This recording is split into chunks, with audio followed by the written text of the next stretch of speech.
right? Let's go to the 2-minute. If you look at the 2-minute on Tesla, you got in immediately at the open, okay, which was here. We don't really care that it's making this little move, right? It's still below VWAP. You're still big in the money.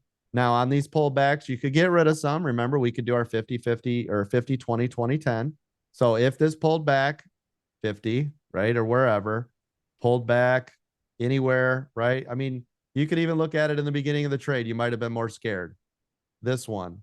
But I'm telling you, if you guys shake the fear of it not breaking VWAP, you see how much better off you will be.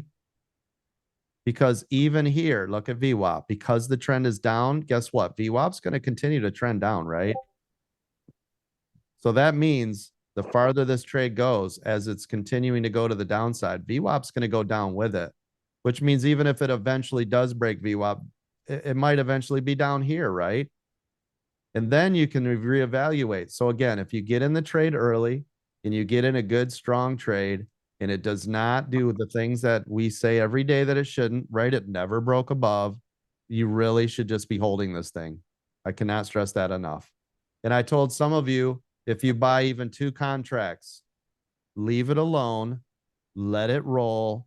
I don't care if the damn thing comes back to break even, and no, that's not normal, but I need to retrain your brains to get into a trade and seriously let it work. Let it go.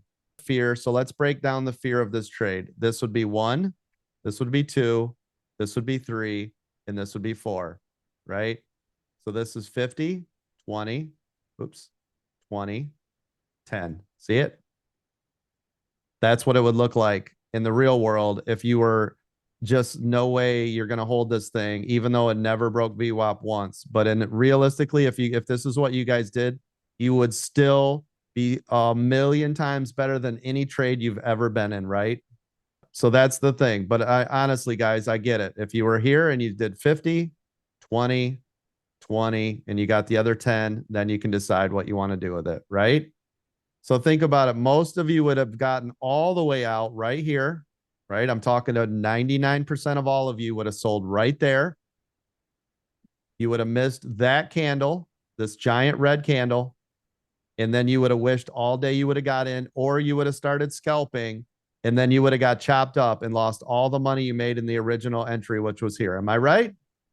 So get in the trade if you have to on these big moves. Go ahead and get rid of some, but this still allows you.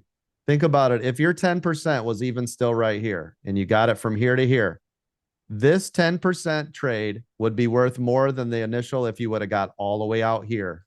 Does that make sense? So let's draw this out just like a daily, right? Can you see this right here? Even though you got the pop here, this is still a downtrend. See it? So if this was us trading this stock today, would you be more comfortable in a call here, or would you have wanted to wait till it was here? See the difference? Okay. So if you trade this day chart just like you would, like if we were trading right now, I wouldn't touch an Apple call until a full cup is formed and broke, right? Just like if this was today and we were trading Apple. You're more dangerous, even though you're running back up here. It's more dangerous because if we look at this, the room for you to move is here to here to the upside, but look how far it is to the downside. See it? Okay. Big difference, right? Right. So flip the script and make this in your head as if you were trading it today before you set yourself up for success. The other thing you wanted to look at too is see how your EWO was fading. See here? Yeah. So this is starting to come down. Buyers are leaving. See it? Right. So on the long term, we're watching this right here. You can see all of this is starting to go downhill.